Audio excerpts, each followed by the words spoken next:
Welcome to Comics League Dark. I am Jared, your very handsome bearded host. Today we have a variety of topics to discuss, but first let's bring in my esteemed panelist and Nick. So let's do this. I am Phoenix! Hello, Nick. I hate you so much right now.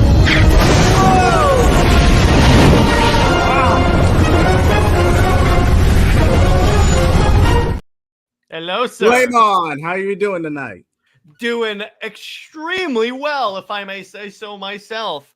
All right, so let's talk about WBD first. Let's just start off with this because a report came out from one of those economic groups that WBD has a over 60% chance of going bankrupt. In all honesty, a lot lower than I thought it would be. And here's why I wanted to tackle this again. And I say again because we covered this on the member stream. What I want to do now, let's say it does go bankrupt.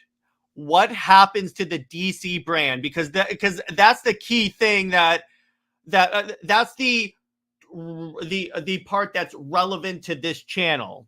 So I'll start with JJheat. Go ahead. First and foremost, the comics are going to be consolidated more than anything because they got their heavy hitters. That's their bread and butter more than anything else. So DC properties will likely either go to Universal. I don't see them going to Disney/Marvel. That's just never going to happen. That is antitrust. So you are likely going through two scenarios. It's either going to go to Netflix, #Sell Snyder versus Netflix, or you can roll the clip in a minute, Jared, or it's going to go to Universal. That's true. And hey, what's up, Brown Destroyer? What's up? Good to see you, dude. So the thing that I think is very interesting, and then Randy goes, I guess all the bad decisions have finally caught up with them. I know, right? That's an understatement. But before I give my thoughts, I want to ask you, so Nick, in your somewhat esteemed opinion, I'm trying to be generous. Oh my God. If Warner Brothers goes bankrupt, what do you see happening to the DC brand? Well, it's really kind of like it depends on there's two different kind of scenarios. We got to remember if it's sold wholesale or piecemeal. Wholesale is like all of Warner Brothers gets sale. Piecemeal is like different pieces, like DC would be a piece. I'm going to focus on the piecemeal because I can see like Netflix buying WB because they have expressed an interest in #restore the Snyderverse, and they know what they have, and I could see them paying the money, let's say the $10 billion it would take to buy DC, Easily. But if it's Warner Brothers on its own, I don't see. I just don't see. I don't see Netflix buying it. So like more Universal, because Universal could really make a good use out of those properties. Easily. Well, yeah, because then we'd get a DC theme park, and we're going to that. Brown Destroyer says some people are saying that if that happens, then WB might not release DC movies for a long time. Well, yeah, and what I'm saying here, it's going to feel strange if and when DC isn't under the WB brand. I know. And what's up, Nix? What's up? It's been a while. Hey. I think what's going to happen with me, I think what's going to happen is, if Warner Brothers goes bankrupt, you can say bye-bye to the DCU because that ain't happening. Oh, that's dead. That's dead in the water. That would be dead. What were you saying, Nick? Yeah, that would be very dead. That's even if it starts to begin with. Let's be honest, Well, we'll talk about that at the end of the show. But yeah, because see, here's the thing, and this is why. Again, I want to be clear on this. While I want DC as a brand to succeed, I'm not automatically like, oh my gosh, I'm not all the way hyped for Superman because I know WB. They've burned us before. I'm still not convinced this movie's even going to come out. Can you blame me? To be honest, WB never handled DC movies well historically. Yeah, that is a good point there. I mean, they handled them Snyder. okay when they're individual movies. Like, you could say they handled the Nolan trilogy pretty well. Yeah. And by the way, Dave, it's not a rumor. It's what's happening is there was this site that like ranks the possibility of them going like bankrupt in the future. And it's like a credible financial site. I forget exactly which one, otherwise I'd pull it up. And it said that WB has an over 60% chance of going bankrupt. Ooh. Over 60 is what they said. Now, the thing is, now going on to there's an interesting scooper theory that I came across literally before we started recording, and I want to run this by you. This is a scooper thing, so take this with a heavy grain of salt. Yes, or the entire bottle, as I prescribe. Entire bottle of salt, right? So this is going to be 2 tweets by this one account. So this one account is saying that because of the financial state of WB, yes, it's true that Zaslav is looking at the Rebel Moon streaming numbers, and it may lead to certain executives being ousted from WB Pictures. If it is a success, meaning Rebel Moon, and Zaslav being willing to do business again with Netflix and Zack Snyder. Next part. So here's the next part. There are executives. So the WB has sent their hit squad to bash Rebel Moon, meaning like all of the Rotten Tomatoes scores we're going to see later. But because Netflix is actively seeking to bring the DC characters over to its platform for Zack Snyder to finish his DC story, and Zaslav is watching the numbers. Now, I will say, and Nick, I showed this to you before. WB stock price is now $10 from $80 from a few months ago. Jeez. Yeah, it is that bad. And honestly, here's the thing. Zaslav did not do it any favors. But Nick, when I showed you that theory, that like scoop before we went live, you said that actually, again, take it with a bottle of salt. But you said that is actually a very realistic rumor. Do you want to go into that? Yeah, because like I've made my opinions very clear that like I am very wary of like scoopers or leaks or whatnot. But I will say in this instance, just judging it off of like likelihood and like this theory makes sense. Like given all the information we have, knowing Zaslav and whatnot, like. The fact that like the Warner Brothers, like the Snyderverse movies are on Netflix right now, it just kind of makes sense that like a lot of like I don't know. I don't know. Not only that, here's the other thing that I want to bring up, and I'm going to pull up the Netflix website first. And what's up, Emancipator? He says, just remember those executives in the firing line won't include Abdi and DeLuca because they are very cordial. Yeah, exactly. I don't think it's those groups because they have been very, at least. Even if you say like they just wanted to restore the snipers to get people off their backs, they looked upon very favorably by the fan base. I don't think it's them. But if you look at the like rankings at Netflix in terms of like movies, all the DC movies are like in the top 5 per se. No, well, not all of them, but even like the theatrical cut of Suicide Squad, and I mean the better Suicide Squad movie, is like in the 4th place right now. I have to check real quick. Oh, Black. Yeah, hang on. So let me see. Actually, they're not on there right now, but like for the first week they were here, they were like up there. Yeah, like and the fact that Suicide Squad was one of the ones making the big numbers. Yeah, and to answer your question, Brown Destroyer, it would not be too difficult to buy Warner Brothers because they didn't really get caught up in the superhero genre or the MCU trend from the past decade. The only relative hit they took was for the Hulk movie for Incredible Hulk. That's the relative. And also Universal has been killing it with like the Fast and the Furious franchise. You got to remember that. Yeah, that is true. Also Sonic, like Sonic the Hedgehog. And like it's just doing like amazing. No, they dodged the bullet after that first teaser trailer. Yeah. By the way, Brown Destroyer, they are interested because Stuber, I think his name is Scott Stuber, who is the head of movies at Netflix. He said that they would love to license Zack's versions of these characters so they can get more Zack Snyder content on here because he's like, yeah, because they literally said. More Zack Snyder is good for everybody. That spoken like a true fan.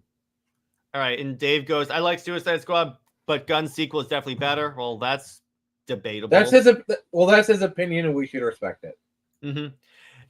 Yeah, and that's fine with that. But again, the thing is, like, the realistic scenario is oh wait, just remember also that the Mother, the Netflix project, is the most watched film this year. Yeah, and anyone that tells me that Netflix does not have the money to spend on the DC characters, have you seen what they drop on projects?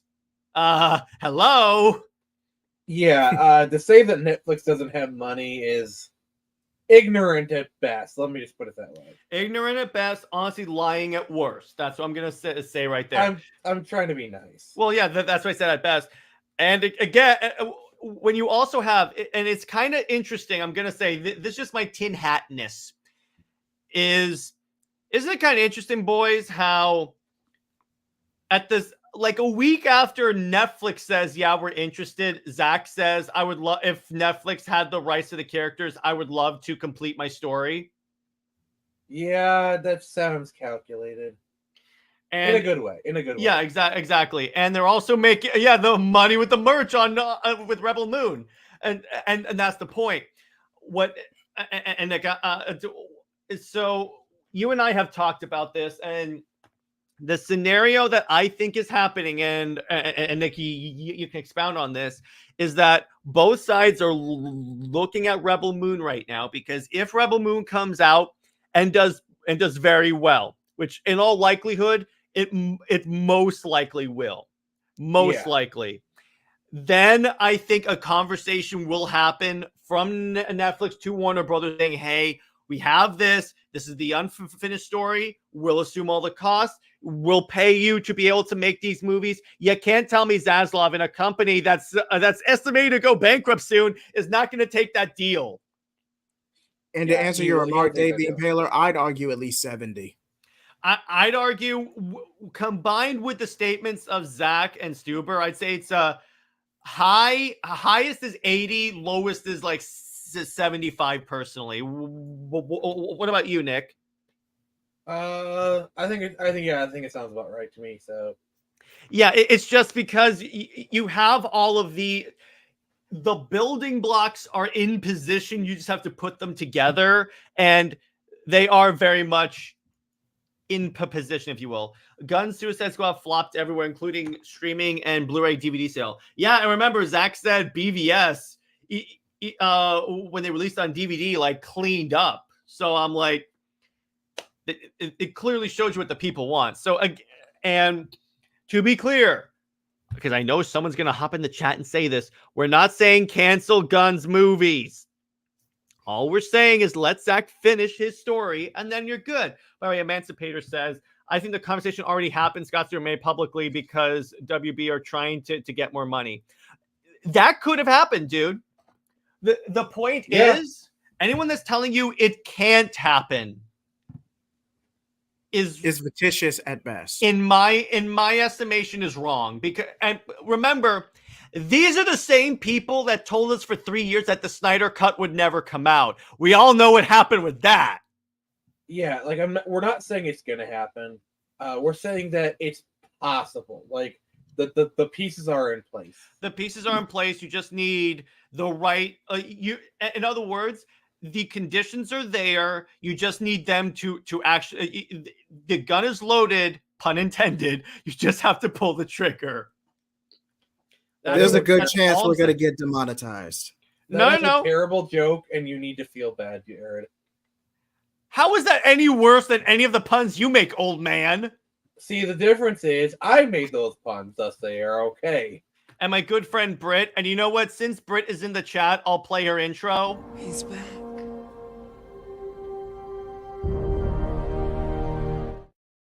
She says, even if not live action, make it animated under the Elseworlds banner to Netflix. Exactly. That's a good compromise.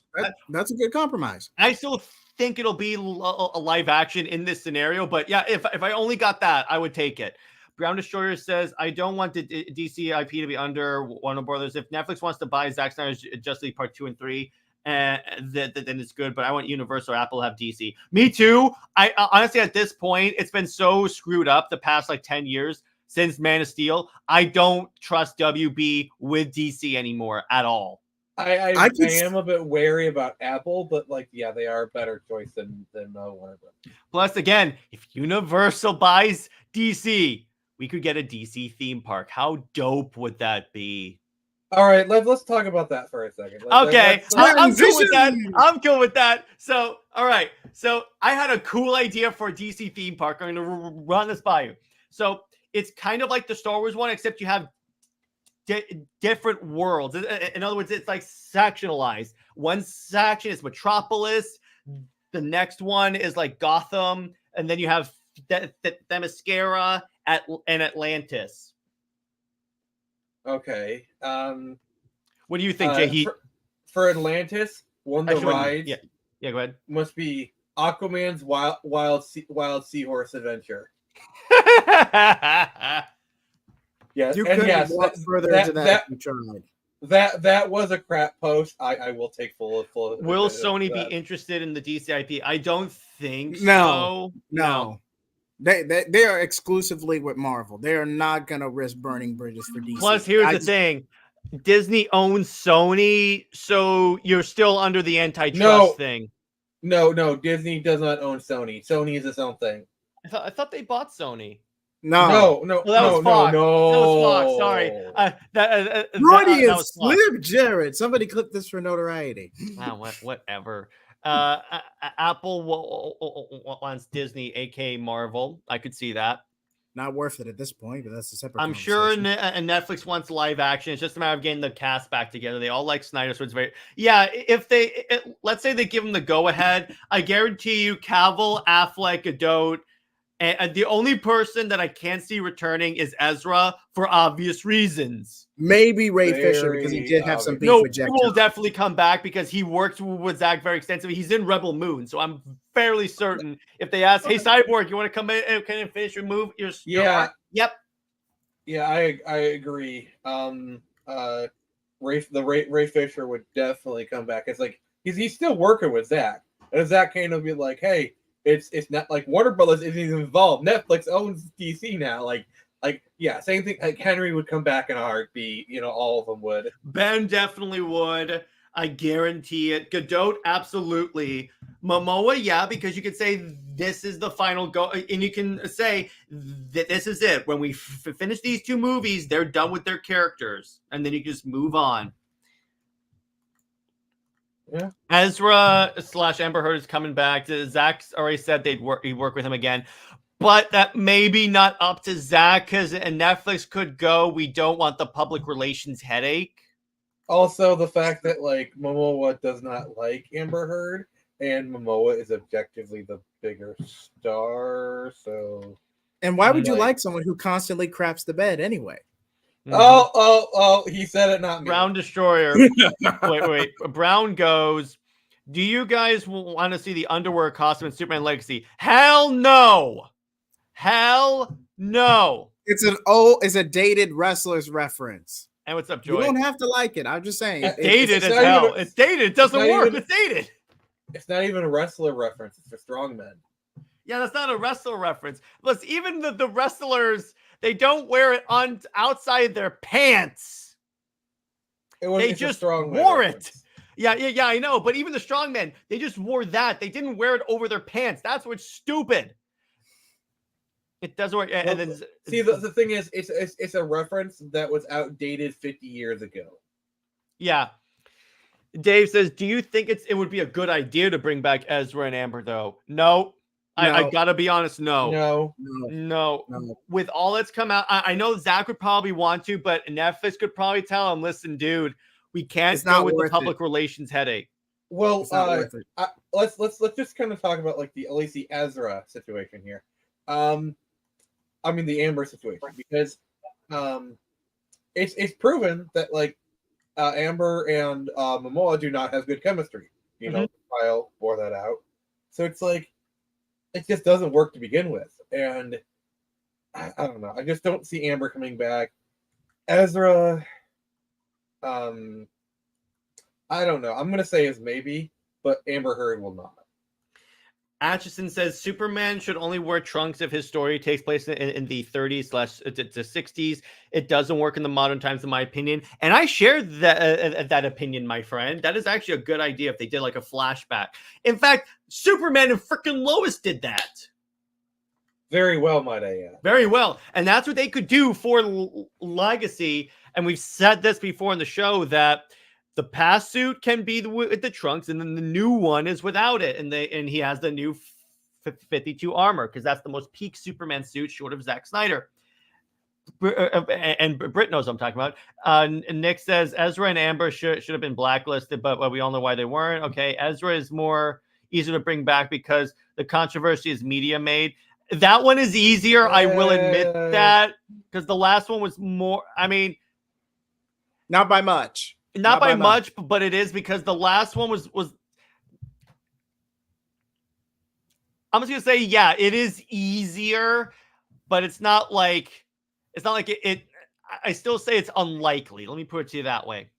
I mean, Ezra did do some really messed up stuff. Let's not forget that. Some of it was media invented, though. But not much of it. Not much of it, and he did do a lot of effed up stuff that even wasn't media made. Yeah, choking a girl is kind of bad, but I mean, anybody else, if they did that on it's on video, that would even be John Campea. And by the way, this is the one time I'm going to agree with John Campea. Even he said they should have at least disciplined him that one time. By the way, the reports about Jason Momoa dressing like Johnny Depp to antagonize her were hilarious. Yeah, exactly. Like, he does not like Amber Heard, and Momoa is objectively the bigger star, and all Momoa has to do is like, look, man, I know you said this stuff, but she's not worth it. She's a bit part anyway. Like, come on. She would like, because here's the thing, Mara's only in like a little bit of Justice League 2, if I remember like the plot, and the nightmare scenes. That's it. Yeah, and a little bit in the nightmares, and then probably the final battle. So yeah, it's not like Aquaman in the movies where she's playing a big role in the first movie. I mean, I would just recast her outright. That way you can Emilia Clarke. Do. What if they did the Game of Thrones music in the beginning and it hands out and they're watching Game of Thrones? I mean, yeah. Could they get away with that? Like, yes, because they own the rights to the music, right? Yeah. Game of Thrones is done by HBO, and HBO is owned by Warner Brothers. So it would be perfectly clear.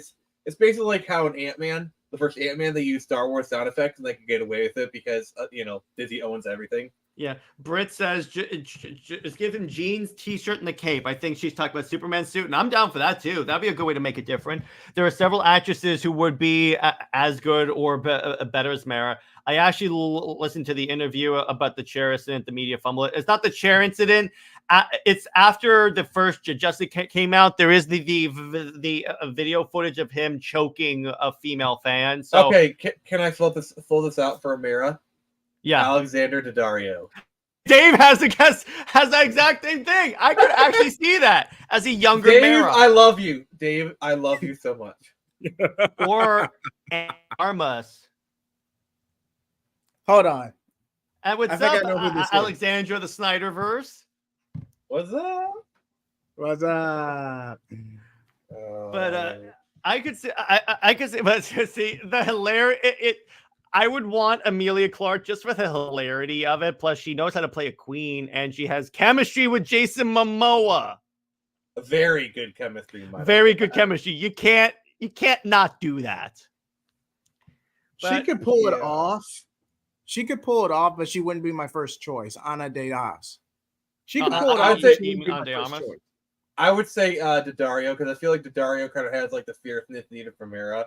Plus, like, I'm sorry, but anytime I can just stare into Daddario's eyes. Yeah, she has fantastic eyes. I'm like, I'm sorry, I love the look on Jared's face. Like, what is he gonna say? What is he gonna say? I was like, oh no, am I gonna have to remove him? But let's move. And then I said eyes, and he was like, oh, thank you. I think it's a good time to move on to our next topic. Transition. Let's start with I love this. that clip. Rotten Tomatoes sucks, okay? No And crap. wait. As Snyder fans, was anyone surprised by this? Was anyone really surprised? No, I haven't Other yet. breaking news. Water. Actually, you know what? Thank you, Play the JJheat, for clip, queuing roll me the up clip. on that. Hang on, let me get it. Other breaking news. Water. Wet.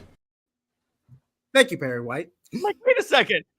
Remember when like BBS got savaged by the critical score and then like held up by the audience? It's even worse with Rebel Moon because now a lot of the reviews by critics is all about owning the Snyder cult.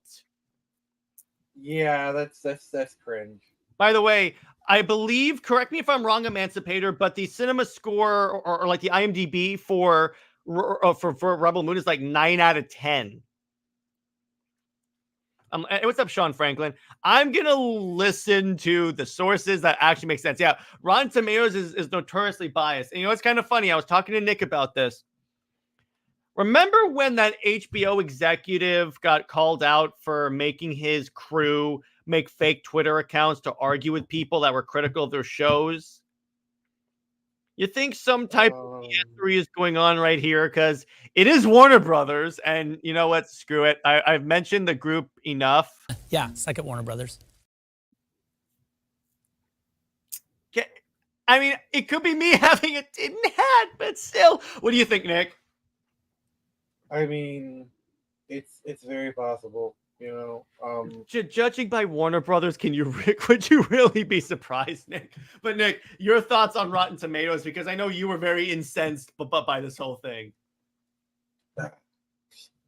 anyone who lived through the Captain Marvel debacle, because like I was seeing people online celebrate it. I made the mistake of reading a Reddit thread. That's my fault. And like people are just doing the usual Snyder stuff, and it's kind of got me a little more angry than it should have. And I'm excited for Rebel Moon. You know, if people don't want to watch it, that's fine. That's their choice. But like, I just don't like attacking people for liking something. I've never have, and for their movies. I know. Here's another clip I gotta play because since we're talking about where is it? Okay, they're talking about fictional characters. Fictional characters. Yeah. Thank you, Ben. Thank you, Batman. I know. And by Ian says that, to be honest, if they had just kept with Zack's vision, they would have made a ton of money. Wouldn't it be hilarious if this makes Netflix a ton of money and not WB? And then you could see, like, I would love to see the looks on Hamada and Sarnoff and Emmerich, and them being like, "Hey, guess what? You could have had. Guess what? Yes, you just screwed up. Yeah, Randy, WB is allergic to money." Didn't they get a taste of this at the Oscars? Like, seriously. I know that was the best part of the Flash winning the Oscar. But all right, JJheat, your thoughts on Rotten Tomatoes? I mean, like Nick made a perfect analogy with the Captain Marvel thing, and the sequel does not hold up. That's the best of a teaser you're going to get prior to my review coming the next couple of days.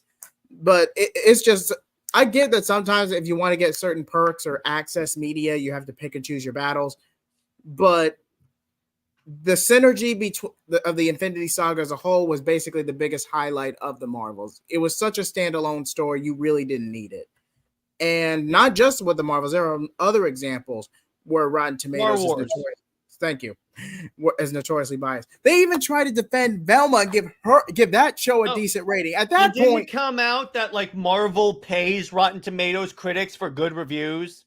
Yes, I mean they've been doing that for the past 5 years, but yes. But and again, I want to emphasize this point. As Snyder fans, we've dealt with this before. Why are we all shocked? I am shocked. Well, not that shocked. Yeah, I'm like, what the? I'm like, guys, come on. We've been through this before. And how high do you think the audience score will be? The audience score is already like 83 right now. So, which honestly is very decent for a Zack Snyder movie. I mean, I think the highest audience score he has is from the Snyder Cut, which is like 94. Last time I checked, it was 95, but I could be wrong on that. either way, remarkable. The audience scores are always big. Plus, remember, the director's cut is coming next year. And the way Zach normally does stuff is the way Zach's movies are perceived. The theatrical cut comes out, and it's okay, or it's not as good. BBS. The director's cut comes out, and then all of a sudden everyone's like, oh my gosh, this is so cool. Which, again, that could be a ding on Zack Snyder, like not being able to fit a complete story in those time constraints. But I'm just saying, this is the way yes, exactly. It's the way this normally goes. So I'm particularly interested to see how the director's cut of Scargiver does. Yeah, me too.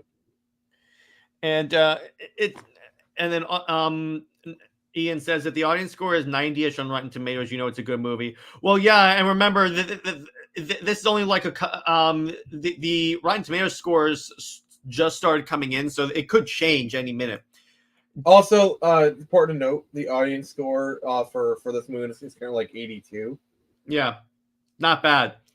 Brown Destroyer says, "Who do you think Google stopped taking audience reviews for particular movies? Why do you think Google stopped taking audience reviews? Oh, you mean why do you think they take critics instead of audience scores? Because per se that it's an archaic system that Hollywood has done since the inception of Hollywood, where they pay attention to what the critics say and not the movies. It shouldn't be that way anymore, because honestly, I feel like we're beyond the point where we need other people to tell us what to think. I went through the same thing with like the early DCU, and yeah, exactly, Nix. Critics are buyable. Why do we care what some artsy fartsy idiot thinks about this movie? Why wouldn't Netflix just release the director's cut first, though? It could be they want to like extend the experience, because they're making this in a whole experience for Rebel Moon. So they say, let's release this at a later date. We'll release the director's cut, because then you also don't want the director's cut to compete with the theatrical cut. But pretty much. At least it's confirmed we're going to get that. So, but I don't know. Hey, Nick, let me ask you this: why do you think like people for the longest time the critic score seemingly mattered? Because critics are kind of viewed as like the tastemakers, and like, we have such a more refined. I don't know. It's there's a bit of snobbery involved and a lot of other things. It's just I don't know. I'm pretty much done with it. Yeah, I know. How about you, JJheat? He said no. Google used to take reviews for particular movies. Now they deleted options and heavily promote Rotten Tomatoes. Probably laziness, so they can just go to one source. But what do you think, JJheat? As for me, it's just I don't really work with Rotten Tomatoes like that, and I just use other sites like IMDb and just sources like that. Because if you because what really got me more than anything is like they actually tried to give Velma a decent score. And Nix remembers this from last time we collabed together. That show is god awful. Yeah. Do not watch it. Not even out of curiosity. Don't be problematic, JJheat. Admit it that you liked it. You're just trying to mess with me, aren't you? Yes, I'm still trying to break you, my friend. You are welcome to try, my friend, but it is never going to happen. I have survived the worst, and I mean the worst of content. You still didn't read Marvel for a homework assignment. For good reason. No, but that was the homework assignment that you agreed to do. I'm still salty about that, by the way. You're gonna have to make up for that. Okay, trust me, all right, I'll make you make up for it. If I can get 300 subscribers before 2024, no, that's not the choice. That's not the choice. That's not the choice. This is for April Fools. 300 subscribers before the end of 2024. This time next year, I will do a live reaction of me reading Marvel. This time next year, No, you're doing it for April Fools because you didn't do it the first time. Oh, I thought. Rennie says the mainstream media is also downplaying the success of Godzilla -1. These people are so biased. Yeah, exactly. That's a Oh, good movie. yeah, so that is a bad. good movie. Highly recommend. I haven't watched it. I want to. If I remember correctly, yeah, Batwoman got high reviews on Rotten Tomatoes. Exactly. Case in point. Case in And point. I will say, I made a very unfortunate choice today, ladies and gents. I watched Batwoman. I watched the first episode. Why? Okay, this was my live reaction to Batwoman right now. You're gonna die, clown! You think that's funny? I don't hear you laughing now! I cannot describe a worse punishment.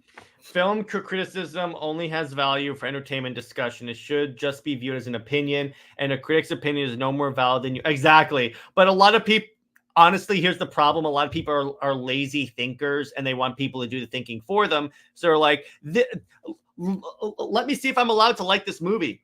Daniel says, hey, and Byron, what's up, Daniel? This is good to see you, dude. We're talking about the poor reviews for Rotten Tomatoes. Yeah, corrupt Rotten Tomatoes. Thank you, my friend. Nix goes, and I'm finally reading and reviewing Avengers 200. Oh, no. Oh, no. Why? Nick. Oh. Actually, you know what? I'm going to do a thing. So Nick, you're safe this go around since you did Sins Past. JJheat's going to do Marvel. You guys can pick a comic for me to read. Oh yes, you know what?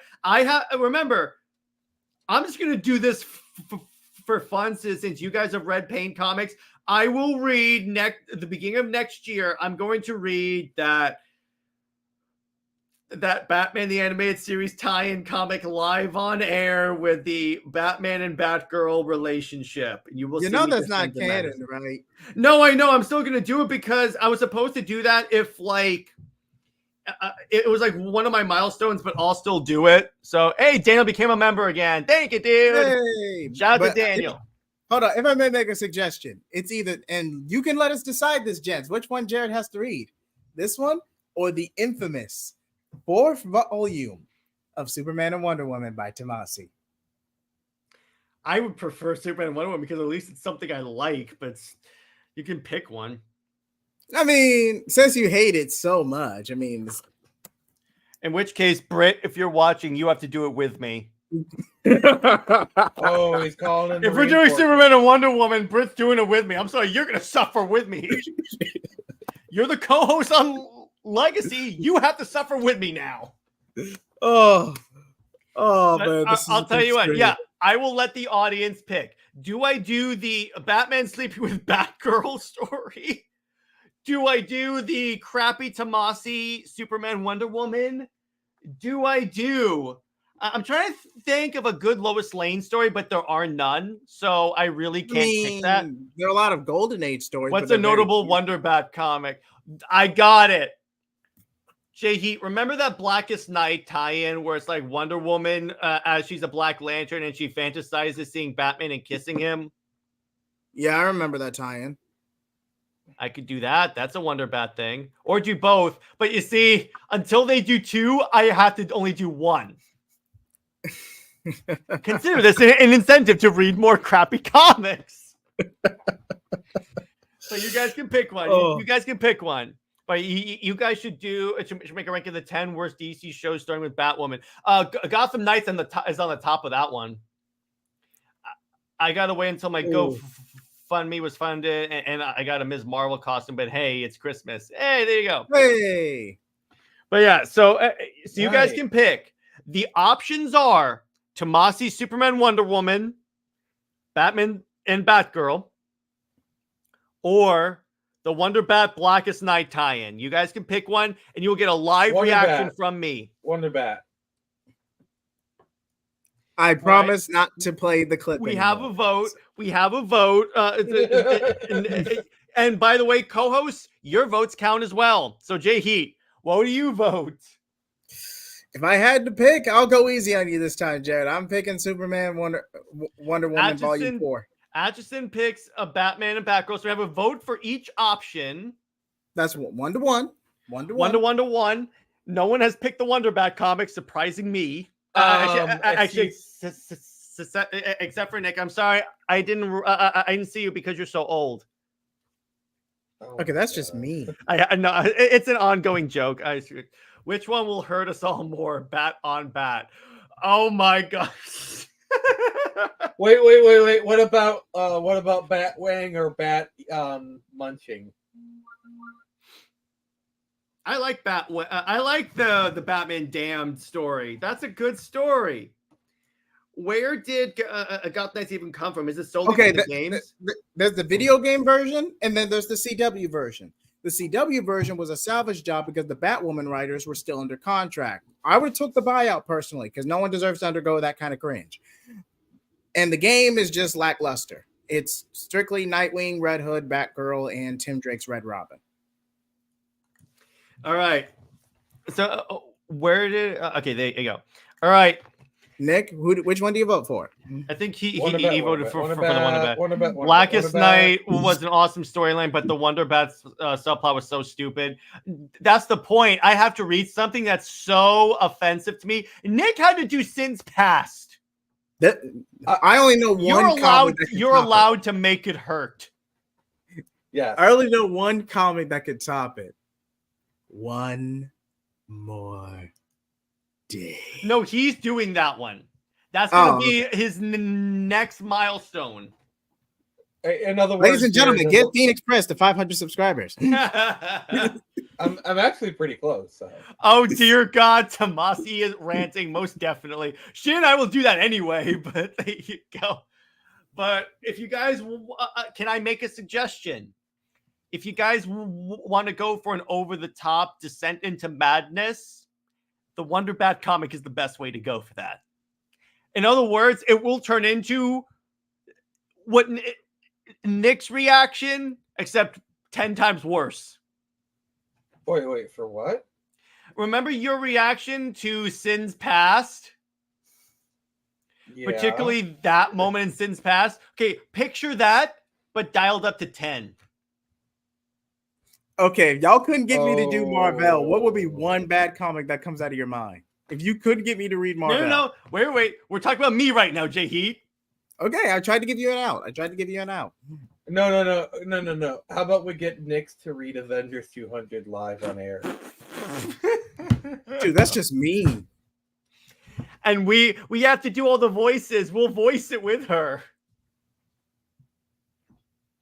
Batman has Selena Kyle. Yeah, he has all these women. Heck, even Batman and Harley Quinn. Okay. I did not need that image in my head. But yeah, they Knight? have kissed him at one point. Yeah. Batman and Batgirl and Batman Beyond comics anyone wants to read. That's what we're talking about, Brown, because there was that's the comic I'm talking about. So, again. It's not like we're making you watch Bruce Timm's Killing Jokes, so. Barry Britt. Again, if you want to see me descend into madness, or if you want to go mad with me, vote for Superman and Wonder Woman. I'm having fun. Are you all having fun? Because I'm having fun. Yeah. Are we having fun or what? Yeah.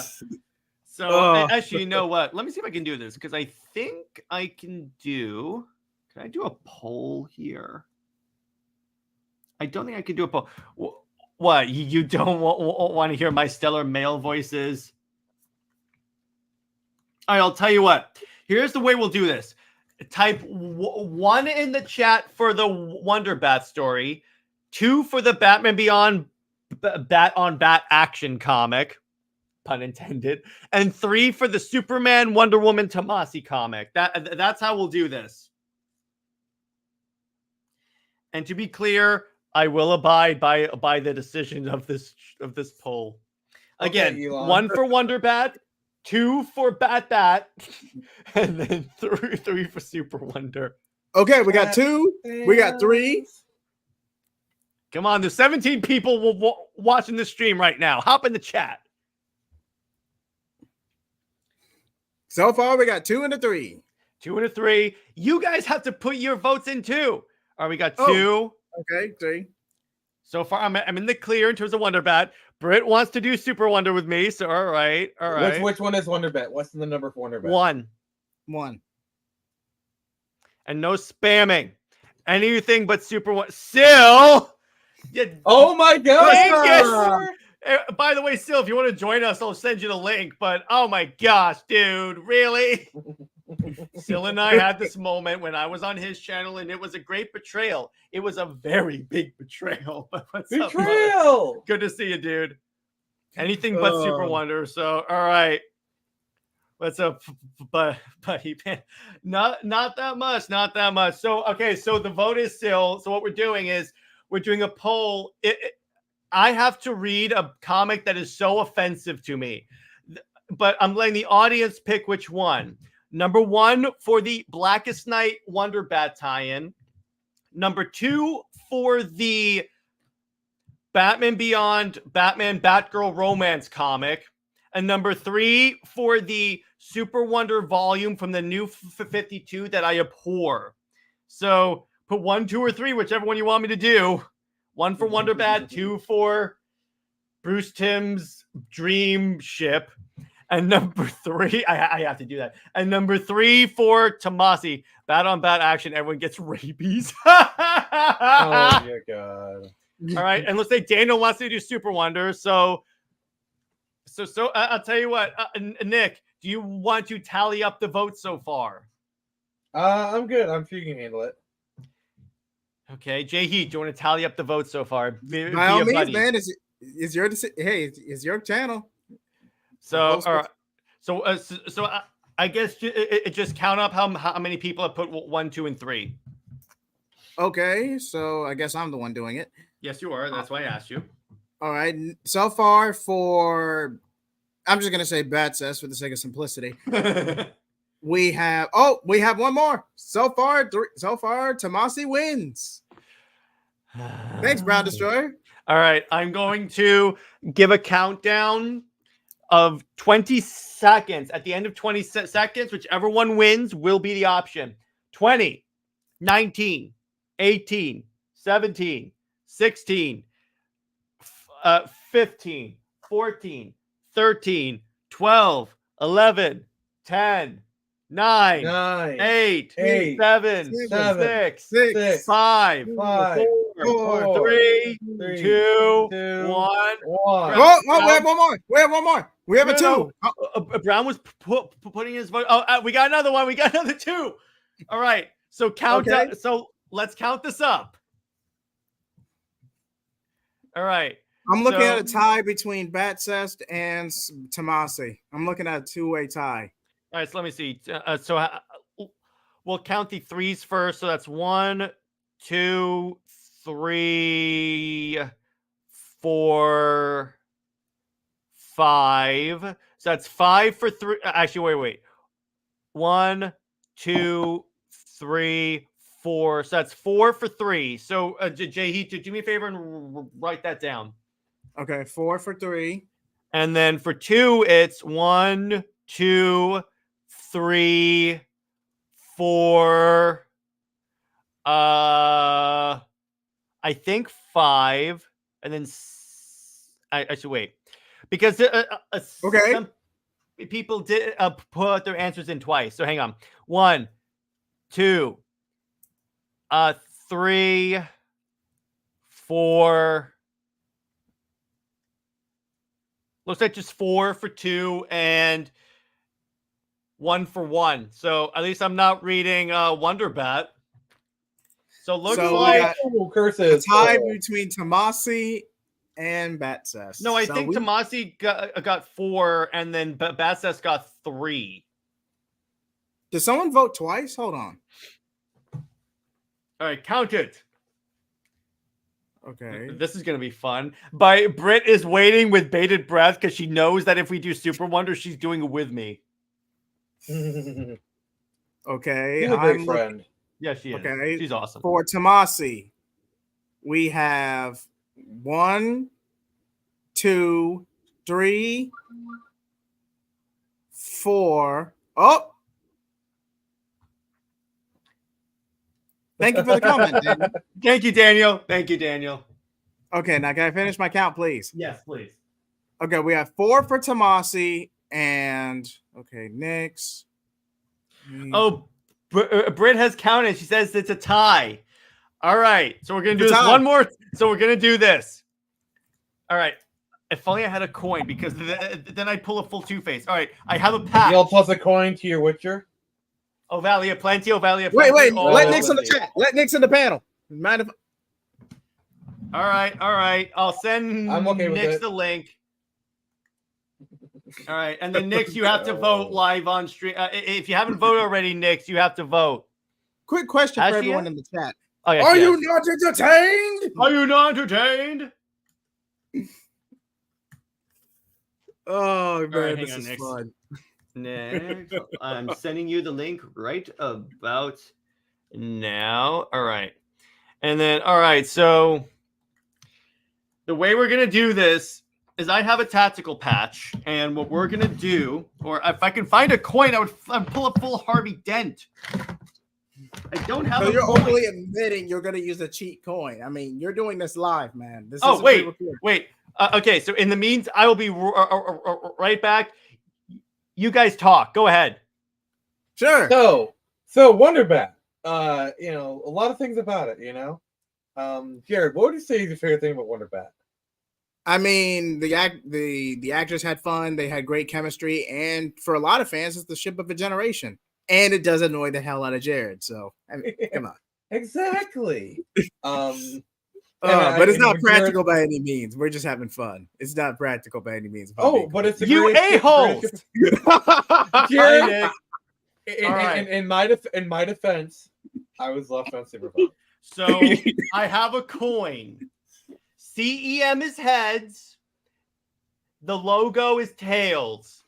So what we're going to do, heads, it's Super Wonder. Tails, it's Batcest. Oh my God. Neither are ideal options. This is a gamble right here. This is a gamble. Here we go. 2 out of 3. 2 out of 3. All right. So first I have tails. Okay. All right. Well, Britt, looks like you're safe. No! No! Britt's safe. Oh. She doesn't have to read Tomasi because I gotta read freaking Batcest. How long is that story? How long is that story, by the way? It's like 2 issues, man. It's like 2 Thank issues. God, It's so not I that can bad. fit this in one stream and get it over with. Oh no! Oh my gosh! Welcome this to the show, sucks. Nix. Welcome to the This show. sucks. What's up, Hi. Nick? This freaking sucks. No. Hey, Jared, it could have been worse. Yeah, I could have had to read Tomasi. Uh, Or even Wonder Bat. That's even worse. But actually, you know what? Nothing's worse than Batcest. Let's be honest. that's pretty bad. That's pretty bad. Yes. You know, I will never allow it to be said that I don't do things for you people. I volunteered for this now. Says the guy who watched Volunteer. Batwoman and Gotham Knights. I watched the first episode of Batwoman. Get it right, because I was curious, because I kept hearing JJheat say it's horrible. So I was like, how bad can it really be? Hold on. I'll be right back. I want to make sure you get my exact quote as I'm saying this. So anyway, JJheat's a douche. I heard that. He's You were right, meant though. It was to. horrible. You were meant to. And all right, so we have a couple more topics. Let's get to this. That was quite a detour, but you know what? It was worth it. So, Transition. Superman Legacy. We'll start with this. So the reason why I'm talking about this is because Gunn came out and said, first off, he said with the suit, they're trying to get like all these different perspectives. Because someone asked, is it past? Is it like an homage to the past? Is it like a new version of the suit? Is it something that's never been used before? And he said, yes, all the above. Then Gunn said something that Nick and I were like, what? He said that they wrote the score, but they haven't signed on a composer yet. What? I know, right? I was ready for the ranting actually, but Tomasi's even more torture, honestly. Man, you guys enjoy seeing my utter pain. By the way, Britt, you at least have to be in the panel with me as I read it so that you can react to my utter. All of you are invited, including you, Nix, to watch me descend into utter chaos. Because I'm gonna do what Nick did. I'm gonna read both issues live on stream. Oh, Truth or Dare to Phoenix Press. Tell about a DC project that everybody hates but you secretly love, or make a stream talking about the new. By the way, so Tavia came in real quick, so I want to talk about this. So Tavia, we just did a coin flip. I have to read the Bat-Cest comic from the Batman Beyond universe, obviously in some way involving Bruce Timm. I feel like you would have ended up that way either way, but what did Daniel say? Again, Truth or Dare to the Phoenix Press. So Nick, he's calling you out on this one. Talk about a DC product that everybody hates but you secretly love, or make a stream talking about the new 52 Superman and Wonder Woman comic. I will say comic that everyone hates but I love. Yeah. Strictly DC. Strictly DC. Oh boy. Oh. Actually, you know what? I'll extend this to the entire panel, but I'll start with Nick. I'm trying to think here. Everyone hates it, but I love. Nightfire. Well, everyone loves Nightfire, so that doesn't count. I don't. So I'm the Lord of Comics. So. Well, I guess the best way to say is my take of the whole Bat-Cest thing is not as big of a deal as people make it out to be. Like, okay. Like that is like the take where I go against the grain there, where it's like I think people are making way too much a big of a deal out of it. Like, I'm not saying it's a good thing, but I think within the context of the story, it is meant to be a bad thing, and I think people are just put way too much emphasis on that. I'm trying to be nice about how I say it. Nix, what do you? What's a DC comic that you like that everyone hates? That's a tough one. There's so many, right? There's so many.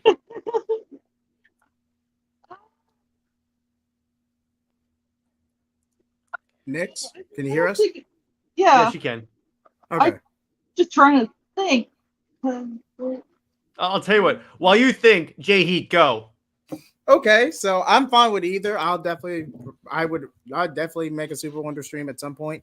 But okay, one that I particularly like, but everyone else hates. Oh, and Britt, and by everyone in the chat, it extends to you too. Now I will. That's. There's not that. Come many. on, JJheat. You know you want to say Marvel. Nice try, Jared. I got him. Nice try. Hey, what's up, David? Wait, David. What is a DC comic that you like that everyone else hates? But go ahead, JJheat. Okay, if I had to pick one, I wouldn't say it's a bad comic, but it is aggressively mid. Yeah, it's Marvel. No, it's Jeff Johns' Teen Titans 03.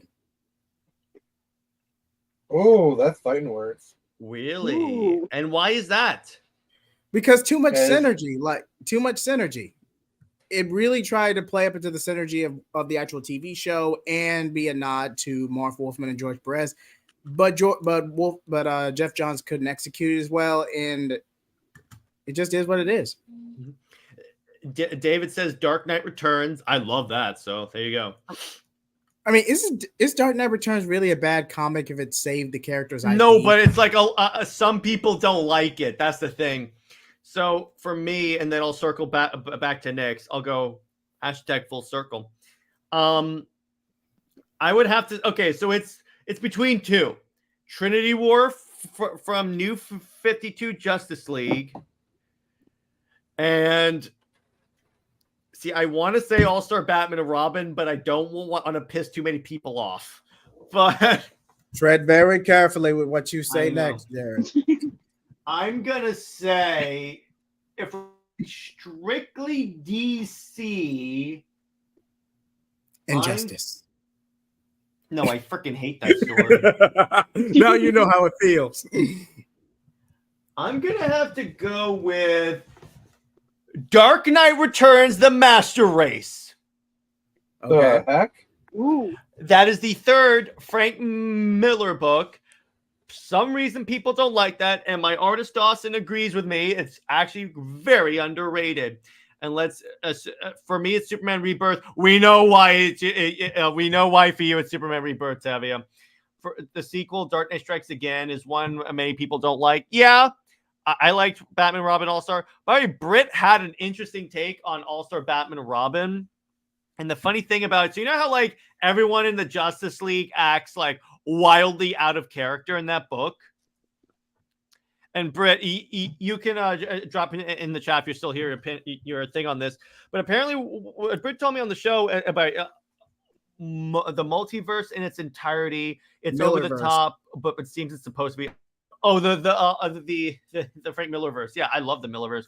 But according to Britt, that's just the way Batman sees the Justice League. So we're seeing the Justice League through his eyes. That's why Wonder Woman acts like a total man-hating person. It makes sense. Still don't like that story because Batman's like, I love being Batman. He like lights people on fire and has sex with Black Canary next to the smoldering corpses. We keep our masks on. It's better that way. Forced Dick Grayson, age 12, to eat rats. Or where he's like, I'm the goddamn Batman. That's where that came from, by the way. Sure, he also punched Alfred in the face in that one, too. He also hit Vicky Vale with a car. Also, it gets worse and worse. Also, Dick Grayson basically acts like Damian Wayne in that story. Yeah, he does. Superman Distant Fires. I've never heard of that story. I will say this. Say what you want about the actual like story of All-Star Batman and Robin. The art is pretty solid. It's Jim Lee. Yeah, you can't go wrong with Jim Lee. You can't go wrong with Jim Lee. I'm sorry. I got to go with that. But except with executive decisions, but that's another. In terms of art, the dude can do no wrong. I mean, he drew Superman and Wonder Woman making out. There's nothing this man can't draw. Also, Batman and Robin is great if you treat it like a parody. That is a good idea. That is honestly a good point. If you treat it like a parody of Batman, that's like if Homelander were Batman. That's a bit of a stretch, but I see your logic. Although, remember when to fight Green Lantern, he paints the entire room and them yellow, and then to screw with Green Lantern, he goes, lemonade? That was great. That is such a Batman thing. That is a Batman thing to do. Batman would totally do that to screw with Hal. Also, I like the part where it's like, oh, he quit being Robin like 3 times. Mm-hmm. Because he made him just paint the entire area. And this is a question for the chat. Did anyone like the Rick Grayson art? Because I just thought it was dragged out. No. And by the way, JJheat, if you mention Rick Grayson, why did you say that name? Rick Grayson. Even though I don't like the new 52, I like the Animal Man Swamp Thing because both are really good. I've heard good things about Animal Man and Swamp Thing. I may check those out because I'm trying to build a new 52 collection for a project that I'm working on for Comics League. So that might be interesting. Yes. Thank you. This is the one time I Tevia, Jared, and slept with Wonder Woman in a motel in underwear. Oh. Actually, you know what's one story that I absolutely hate? That would actually be a funny story for me to read? The Chris Claremont Superman Wonder Woman story. Oh, I know which one you're talking about. It's where they turn Lois Lane into Wonder Woman. Like, there is no Diana Prince in this universe. Lois Lane becomes Wonder Woman. And then Superman gets into a relationship with her and Lana Lang. Yes, I said and. Oh! Kill me. I'm like, Claremont, I know you're capable of good writing. The hell is this? And by the way, Britt says, Frank Miller said it's geared toward Batman's POV and want to do a reverse with Superman's POV right after Dark Knight Returns. That's what Superman Year One was supposed to be. The problem with Year One is that, okay, Superman shows up, meets Wonder Woman, and they're already passionately in love. Like, she's like, kiss me so I can remember you. I'm like, you just met him 5 minutes ago. Literally 5 minutes ago. She's like, goodbye, you Adonis. I'm like, what the hell is going on here? To be fair, if I was Wonder Woman and I met Henry Cavill, I might have the same reaction. Everyone has a man crush on Henry Cavill. Let's face it. Every dude has a man crush. I've been on the fence with buying Superman Year One. Superman Year One is actually really funny because Superman trains as a Navy SEAL. Now, I could be misremembering this, but I do remember a controversial comic starring Superman and Big Bird. You know what? Britt and I reviewed this comic on Legacy. I remember this. Oh, yeah. Okay, there you go. Well, what were you saying, JJheat? I'm saying, question me if I'm wrong, Chad, but I might be misremembering because I do remember a very controversial comic starring Superman and Big Barda. I might be misremembering this, but do you guys know what I'm talking about? I know. Oh gosh, do I know? Is that the one when someone makes him film an adult scene with Big Barda? Jared, you are strictly PG. You cannot talk about this on your show. No, I said adult scene. I didn't say exactly what was going on. Oh, the ickiest of vibes. Yeah, he does have he has some great ideas, but John Byrne did that. So anyone tells me that John Byrne is this god of Superman, he wrote that. What is the most okay? Here's a good one. Which is the most underrated comic? Superman Earth One or Superman American Alien? I liked both, but if I had to pick which one I liked the most, because I would say I enjoyed Earth One more. I think Earth One. What about you JJheat? If I had, I say Superman Earth One slightly edges out, but again, I haven't read American Alien in a long time, so who knows? I might change my mind. And Dave made the obvious comment. Okay, I do remember Superman Year One had Superman dating a mermaid. Yeah, he fought Poseidon. That is correct. We now know that what Darkseid does this. Wasn't there a Justice League a Justice League Odyssey, or like a book that's supposed to be a sequel to Justice League Unlimited, where there was a universe where Darkseid fell in love with Wonder Woman? I believe it was a filler issue of Justice League Infinity, if I remember. That's correctly. it. Yes, and the cover is Justice League is Darkseid making out with Wonder Woman.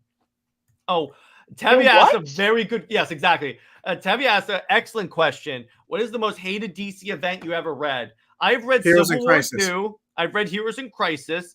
I enjoyed Heroes in Crisis loads more. JJheat, what's better, Civil War 2 or Heroes in Crisis? One, Civil War 2 is a Marvel event, and two, if I had to compare the two, Civil War 2 is worse for obvious reasons. Say what you will about the whole assassination with Wally, but Civil War 2 was not only a vapid cash grab, it was just bad from start to finish. Like, I will say my current least favorite DC event just ended, Gotham War.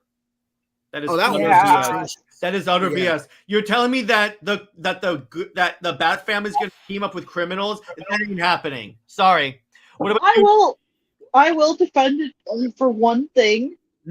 Making Damian side with Bruce and having him stick with his father. That was good. I'll give it that. The only good thing. And actually, you know what, Nick? I'll go with you. What is the worst DC event you've ever read?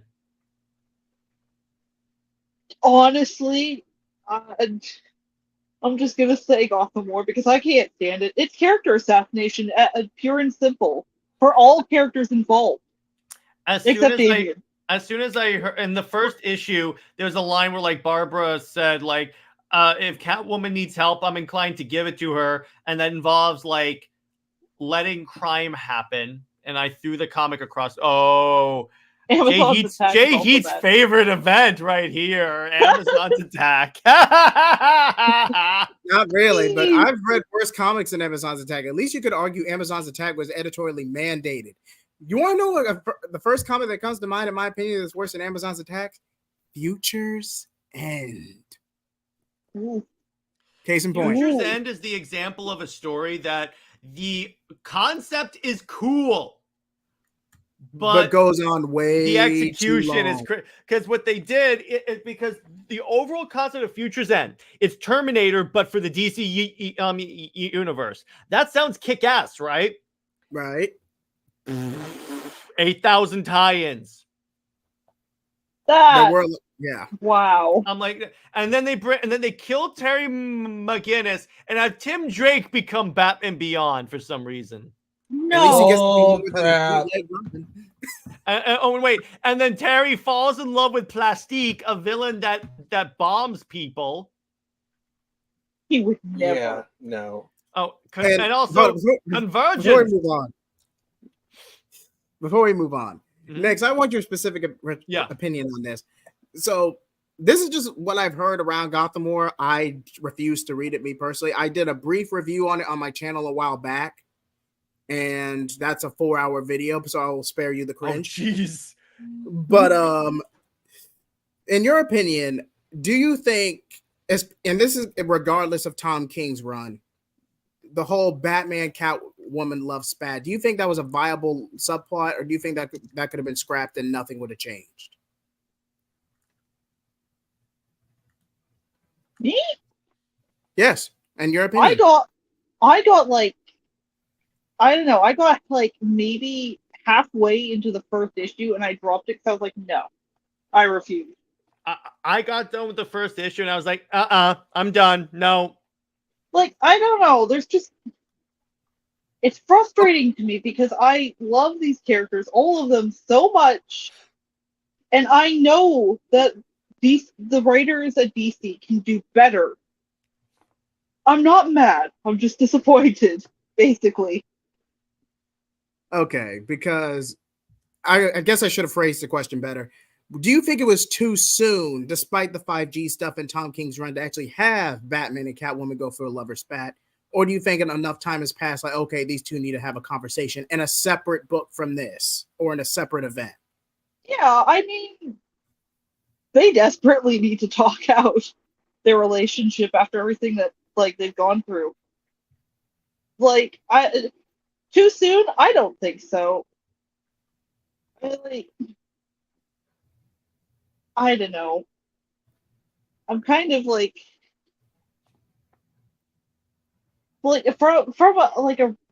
from a fan's perspective, have them talk out their differences, get it all out of the way, right? That's Right. At least that's what I think. That's the problem with a lot of these Civil War-ish events, is that most of the issues can be resolved if we just sat down and talked. If the That's the characters really weren't being stupid written part. to be idiots, we Yeah, can I have know. a plot. What is your favorite DC event from Marvel and DC of this decade?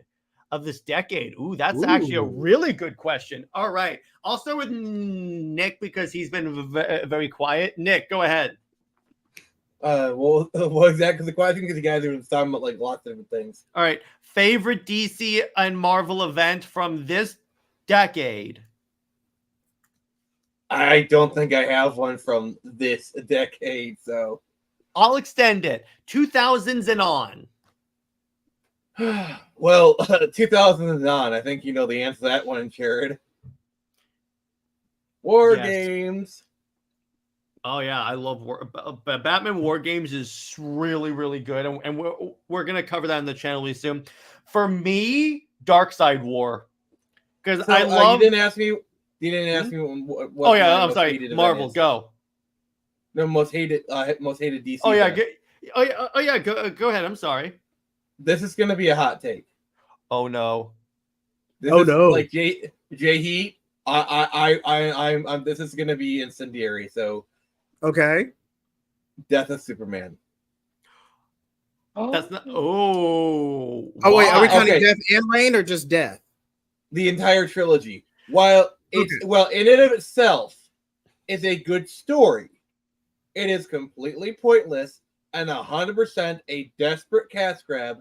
Never needed to happen. And the fact that they immediately revived Superman like a year later just made it completely pointless. The story itself is good. The quality of the story itself is good, but it just has no reason to exist, and it's purely a marketing cash grab. It is a gasp for attention. It's when they gave Captain America a gun and it's reported on the nightly news. Literally, that happened. That's an objective fact. Like I will not refute that. And you That know is what, an Nick? objective fact.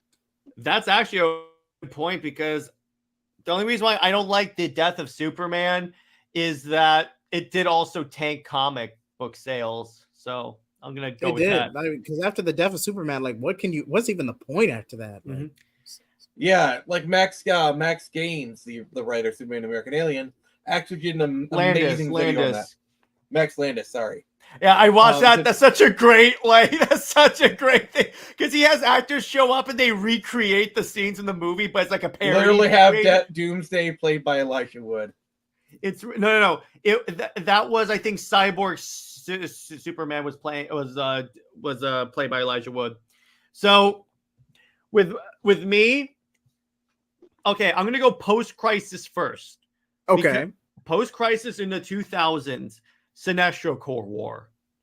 That's a solid pick, because the setup, because you would have at like the end of the Green Lantern issues, all of a sudden random characters would get a yellow lantern ring, and I'm like, and it would say, "Welcome to Sinestro Corps, welcome to Sinestro Corps," and I'm like, "Oh, this is dope." And then you have the entire war on Earth. And you have this where like Hal Jordan earns the rights back in the DC Empire. They said that at a Crash Comics in the documentary. It was a great saga, even if it was driven by publicity. Okay, but in terms of New 52, Darkseid War, 100% Darkseid War, because I love the idea of the Justice League getting the powers of gods, seeing how they react to that, and then I love seeing the Anti-Monitor go to war against Darkseid. My least favorite DC comic book to come out around this time is the Superman, Lois, and Clark book that was apparently, I call him Coward Superman. That's what he is. He is Coward Superman. So, Nick, here's this idea. So, you know that DC rebooted in like 2012, 2013, right? 2011. Okay. So the point is DC reboots with Flashpoint. And they create like the new 52 universe. So, and then it goes on for a while. So then they do a book called Convergence, and this is where John Kent comes from. And by the way, Tevia, Wonder Woman did not get a tie-in. She was because the tie-ins were just for the Justice League members that got God powers. So anyway, it's back to my story. So Convergence happens, and this is where John Kent is born. They take the post-crisis Superman, say he escaped. He was like, I forget what exactly. He was depowered, because somehow depowering means his DNA is compatible with Lois Lane, but that's besides the point. I still think awesome Kevin Smith conversation about Superman impregnating Lois Lane. But anyway, back to this. So they literally pulled a Superman 2. They literally did. Okay, so what they also did, so here's what they do, Nick. All right. So this Superman is the post-crisis Superman. He shows up in the new 52. He showed up around the time of the first arc. Now, he didn't get involved because he figured the Justice League had it covered. Okay, fine. So he and Lois and John go to, I think it's like upstate New York, and then they like live on a farm and they just lay low. Cool. So then Forever Evil happens when the crime syndicate shows up and declares that the Justice League is dead. What does he do? Nothing. Then the literal Anti-Monitor invades in Darkseid War, kills Darkseid, mind you, and then threatens to destroy the world, and he doesn't show up. And this is the quote-unquote real Superman. So I'm like, you're telling me Superman's a coward. Good. I'm glad we can agree. I'm glad we can call Superman a coward now. My hot take, I love cosmic armored Superman. Yeah, that was really cool. The like Superman with like the red and green eye, the robotic Superman from Final Crisis. But where the heck was Aquaman during Darkseid War? That is a good question, actually. I think he was dealing with Atlantis stuff. I forget exactly what he was doing. Oh, yes, and the Teen Titans book was horrible. Was that technically the book took place during the No, but Tevia. He is right. No, but wait. He showed up because I remember they show him in Metropolis when the Justice League is first formed. The book takes place during the entire New 52. The bulk of it happens during DCU, but it still shows up during the time periods when he should have gotten involved. That's the problem. It breaks Superman. What is Aquaman doing right now in current day DC? He did have a role in Night Terrors, but I don't think he's gotten a book currently. I don't. No, he doesn't. Thank you, Kelly Sudaconic. I guess we don't like your politics. And thus we didn't buy the book. Yes, thank you. But I don't know. That's really what I'm gonna go with. But I think it's a good place to leave it. This was a fantastic conversation. We're gonna do a I didn't get to say what I didn't get my picks. Well, actually, yeah. Go ahead, JJheat. I'm sorry. Go ahead. I'll make this very quick. My worst Marvel would have to be Secret Empire. Secret Empire. Thank you. There's no defending that comic. I'm sorry. I don't care what you say. There is no defending that comic. I'm like, I literally left Marvel because of that. I was like, done. I'm not doing this anymore. You're not getting any more of my money. As for my favorite Marvel event, Avengers versus X-Men. Yes, dude. Avengers versus X-Men. I freaking dig that. Like, wow. Also, Jared's Pandora's existence didn't make much sense. Yeah, Pandora. I'll give you that. They wasted Pandora. I will give you that. But now, okay. So, what was your least favorite DC event? It's a tie between Gotham War and Convergence. I'm not gonna lie. It is a deadlock tie. Okay. What is your favorite DC event? My favorite DC event, God, there are so many. If I had to pick one off the top of my head, Kingdom Come. It's an Elseworld story. I already acknowledge it's an Elseworld story, but come on, it's a good one. It's a good one, but you got to give me an event. That was not an event. Okay, all right. We're playing semantics.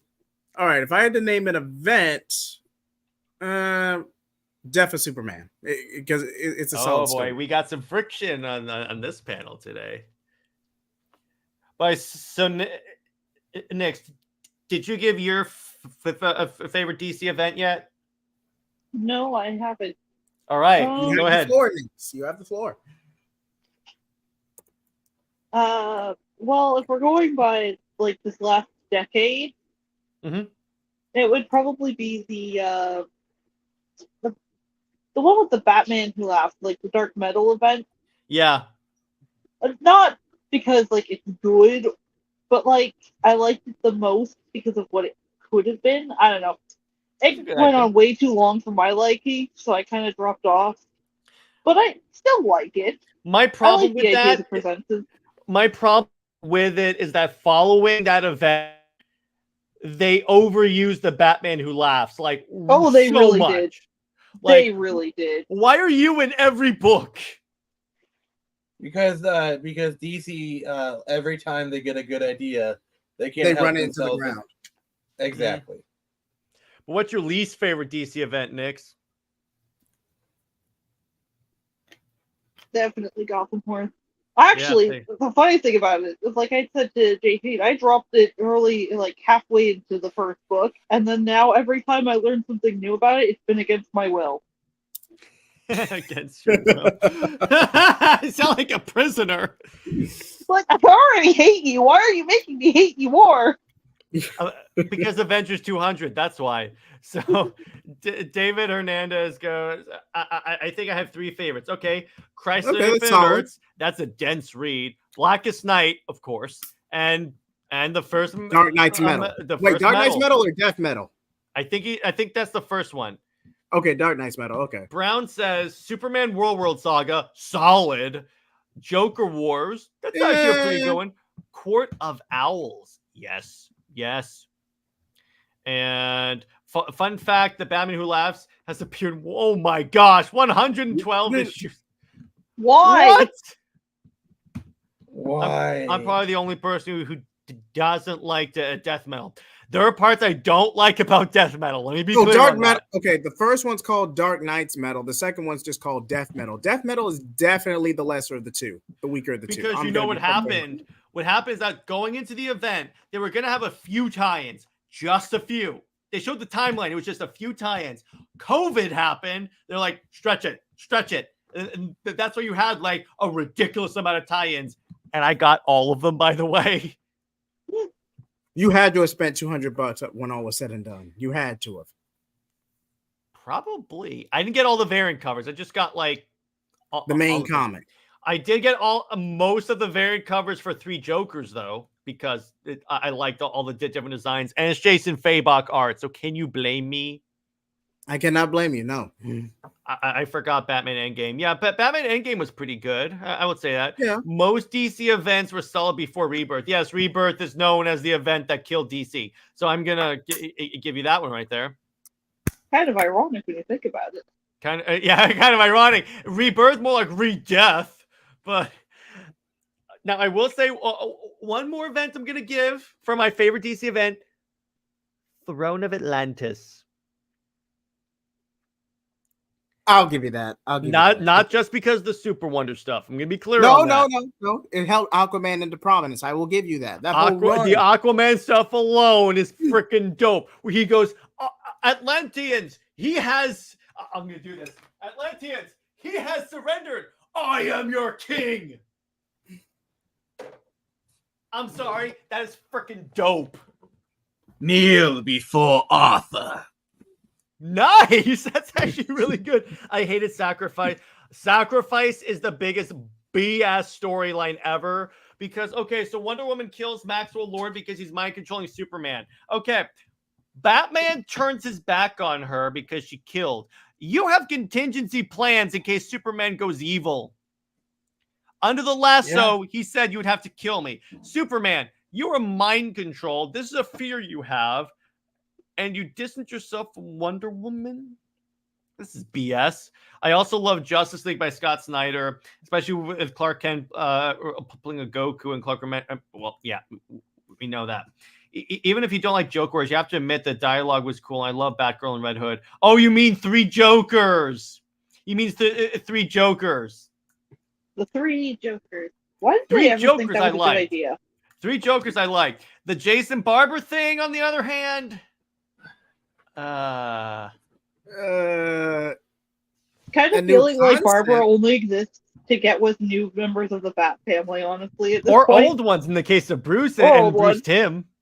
Yeah, that's true. I kind of feel bad for Barbara though. That's kind of like all her characters becoming. Well, the problem with Barbara is that they should have kept her as Oracle, because that's where she that's where she really became the iconic character. Because yeah, you have Batgirl, but then you have like other characters that were better as Batgirl. Then you gave disabled people a superhero that, guess what? Yeah, she can't walk, but she's arguably the most powerful member of the DC universe because of her abilities to hack. She was the information broker for the Suicide Squad, the Justice League, and the Teen Titans all at once. Like, you want to talk about like diversity? There you go. The fact that they removed it is, I'm going to go out on a limb and say it's actually a bit ableist. That's why when I do fan stories, Barbara will be Oracle in the wheelchair and everything like that. Because hey, that's arguably she's a better character as that than Batgirl. I'm going to tell you. And by the way, they did, after Final Crisis, a 3-issue Oracle series where it's her in the wheelchair and she has to purge the anti-life equation from the internet. It's super dope. Putting Oracle as Batgirl was horrible. Yes, it was. Like, I'm going to say this right now. Cassie Kane is a better Batgirl than Barbara. She is. Yeah, I'll give you that. Absolutely. Barbara's over there counting the days until Damien is legal. Wait, what? Dave. Dave. Oh my God, Dave. I like your opinions lots. Thank you, Alita. But I'm not surprised, given that actually, wait. This is realistic in the Bruce Timm universe.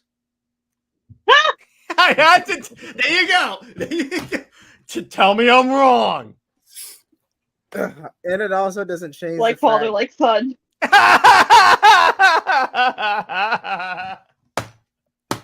You want to go for a three-peat? I'm waiting. That is awesome. Next, that is great.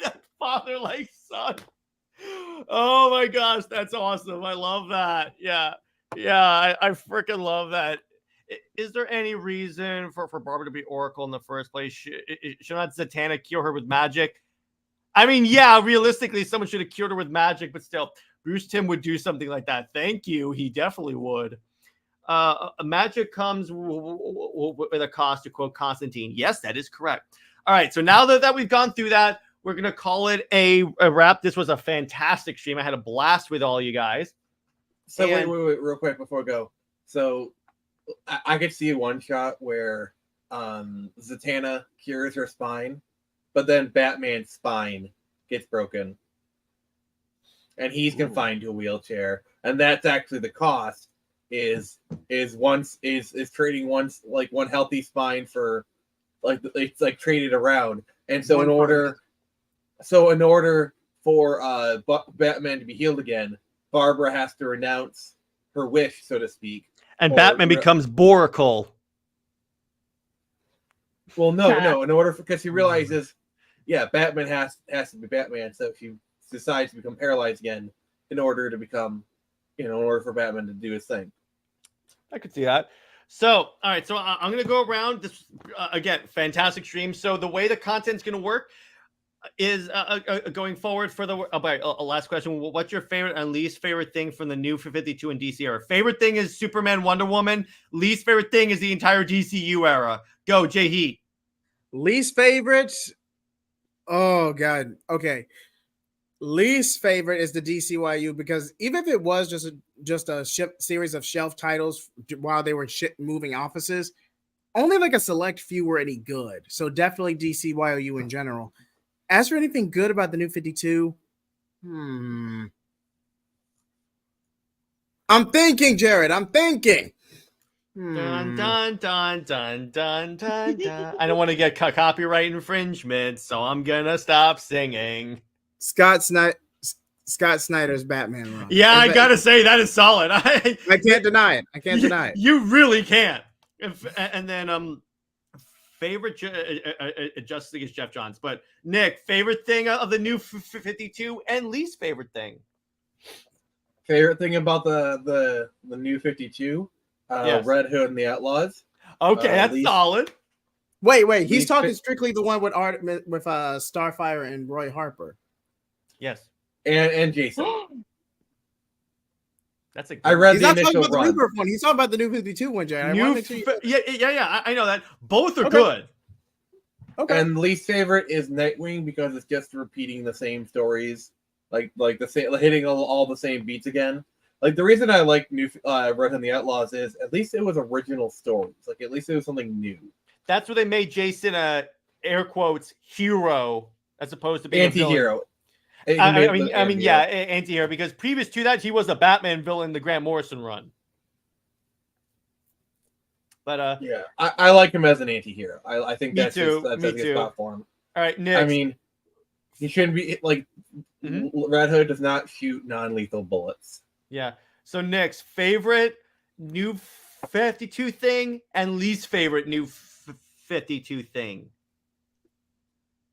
My least favorite was what they did to Starfire.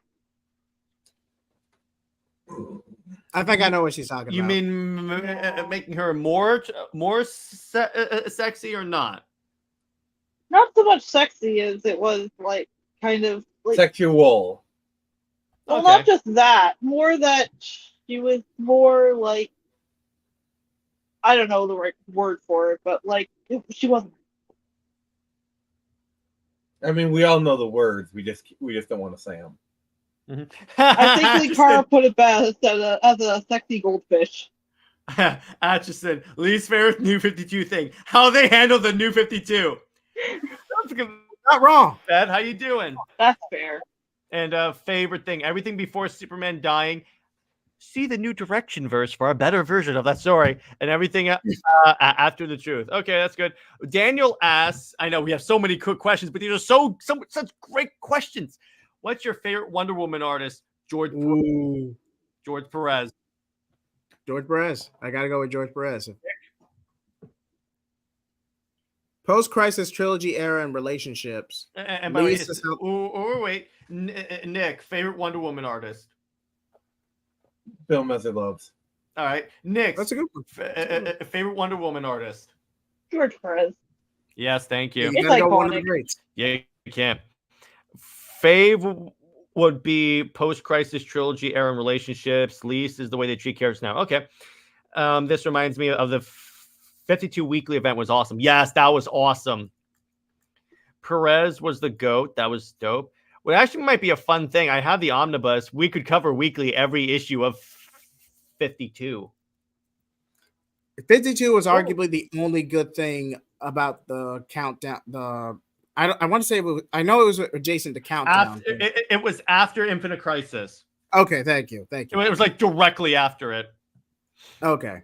Least favorite thing for me was what happened in Teen Titans and Wally West. And then, yeah, all of that, I agree with Tevia right there. The way they handled the entire Teen Titans part of DC, to quote The Rock, was... Hold on. No, you gotta do it. But don't swear. Find a way to do it without swearing. It's the biggest piece of dog. Okay, there you go. That works. I like that. There you go. All right, now we're gonna wrap up. All right, so I'm gonna go around. So remember, tomorrow at 6 p.m. Eastern, we will be talking about Zack Snyder's Dawn of the Dead, and then I will be going on Nick's stream to watch him catch wild Pokemon.